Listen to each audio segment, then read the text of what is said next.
So I'm back with Chris. Chris, I talked to you for the first time, met you for the first time about 4 weeks ago.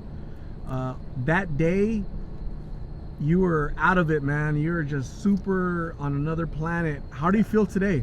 Right now, I feel a little bit the same way. I've been getting good rest. I've been sleeping a lot. This time yesterday, I went to sleep, and I woke up this morning right at the crack of dawn. And I've done that maybe 3 or 4 days in a row. I've been eating. I've been getting my sodium in, my sugar in, my just overall calories in, and along with the sleep, I'm not on a sick one like I was before. Usually that's normal for the par. Here out on the streets. You know what I mean? That's just it is what it is. I'm not trying to make it an excuse. It's just it's just kind of like almost like a consequence of not eating, not sleeping. That's like your body telling you, hey, shut it down, just go sit down, be cool, don't freaking rock the boat, you know what I mean?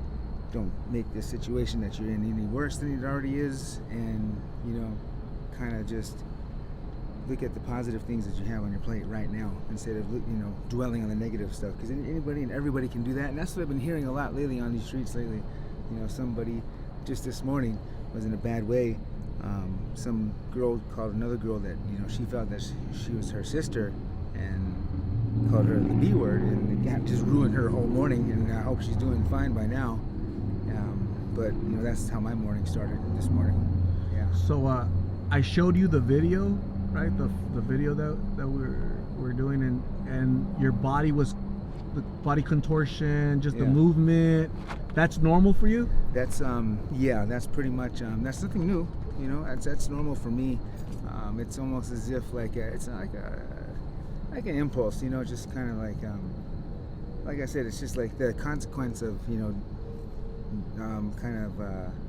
neglecting your sleep. You're neglecting yourself. Yeah. So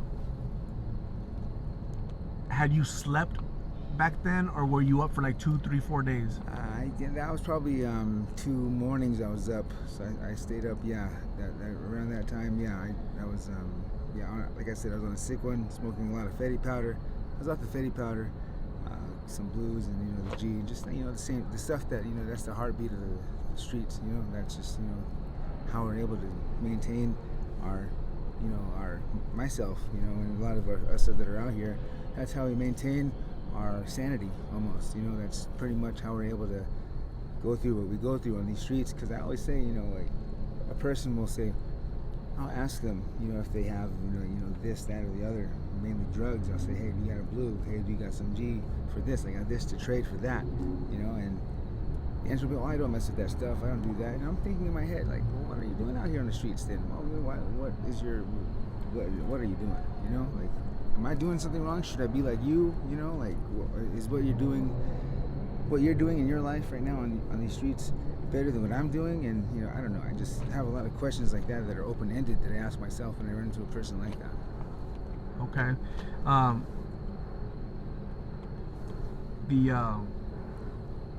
And for these 4 weeks, what have you been up to? Just kind of traveling the streets of Phoenix? Just doing the same thing, just grinding, getting it out the mud, just doing what I know to do. Because I don't go to these stores and steal from them, because I depend on them. I depend on the Circle K's. I depend on the QTs. There's a couple of them that have written me off, for whatever reason. Just like this morning, the lady over there at the McDonald's. I went to go get some water and stuff at the little fountain drink, thing, because there's nothing from here in between there all the way to the QT, and it was hot, so I was like in there. And she's like, you're not supposed to be in here, and you know why? And I was like, I don't. I don't know why I'm not supposed to be in here, and I don't know. That's what I was thinking. I didn't verbalize it because I didn't want it to, like I said, rock the boat or make the situation worse. I was just like, how would I know that I'm not allowed in this store when you're not going to tell me, And if I was trespassed, or if you told me I was trespassed, then I would have 30 days. Then I would stay out of here for 30 days and not come back. You know what I mean? That's how I operate. Yeah. Okay. So when I met you, you were super high on a variety of substances, right? Multiple substances. Yours is all over the place. Today, are you sober? Or are you a little high? I'm a little high, not as high as I was earlier. Honestly, it's the same stuff that I was on that day. It's just the main difference is that I ate and got some good sleep. Staying out of the sun, being sun smart, drinking a lot of water. I probably get about a gallon in a day, and a gallon and a half, a gallon a day. I make sure, I get my sodium, because if you drink the water without the sodium, it just runs through you. If you have the sodium, you put that water at work, and that's how I operate and how I'm able to kind of stay healthy, on these streets, because I'm a desert baby. I know it's gonna get hot.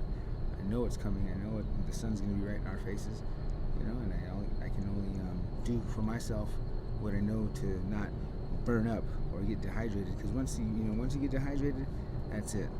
It's like you can't. That's it. You get cramps, and you can't move. You're immobile.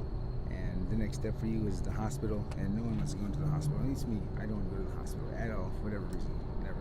Yeah. Chris, when I met you that day, you were with a friend, a female friend, girl. That's right. And I asked you, like, what are you doing with your friend? Like, were you guys just hanging out? And you remember what you told me? You said, I'm trying to impregnate her.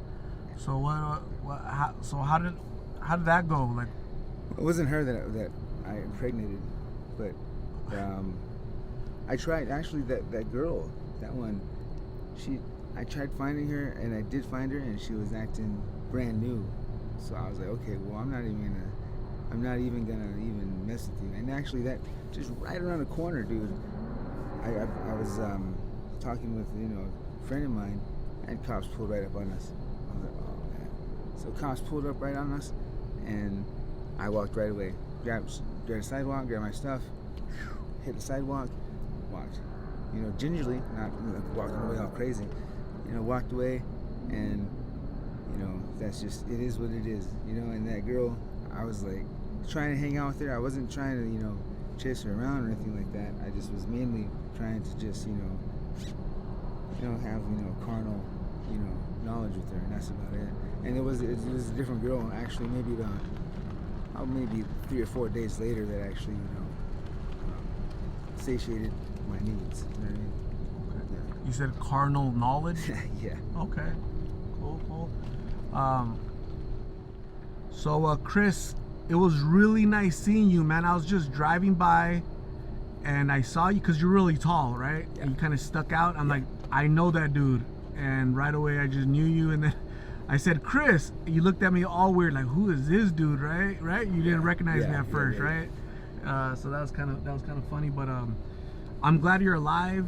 Yeah, me too. I'm glad that you're still fighting to survive out here, and I really hope you get better, get well, and decide to return home and live the life that you deserve, okay? Yes. I'm gonna hand you a donated blessing bag from one of my subscribers. Her name is Shorty. Okay.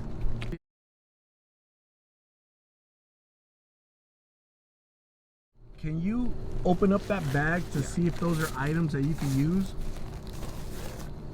For sure. Oh yeah. Water. Awesome.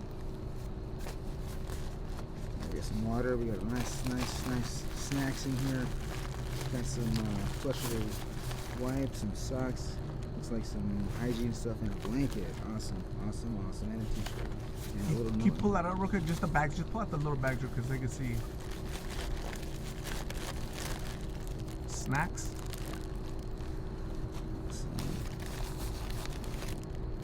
Hygiene and wipies. Nice little bit. Then, and there's the t-shirt. Awesome. I'm gonna rock the shirt for sure. Little t-shirt, clean shirt for you. Clean shirt, and we got a nice fleece. Fleece, little blanket at night. Gets cold sometimes, huh? Oh, blanket comes in handy. Blanket comes in handy. I'll say that. Little letter from her. There's a $5 gift card to QT in there. I'll go ahead and read this. It says, first, I want to say thank you for accepting this blessing bag my family and friends helped me make for you. I only ask that you do me a favor and say a prayer for me as I battle my struggles with depression, anxiety, and awful thoughts as well. When you can, please pay it forward and bless someone by simply being a friend and helping someone in need. I hope these items help out a little. Be safe and please call Art to go to treatment. We really do care and are praying for you. Love, Shorty. Shorty. Blessings from Shorty. Awesome. Thank you so much. Thank you, Shorty. Thank you, Chris. Stay safe. God bless. I'll keep checking in with you, okay? Awesome. Thank you.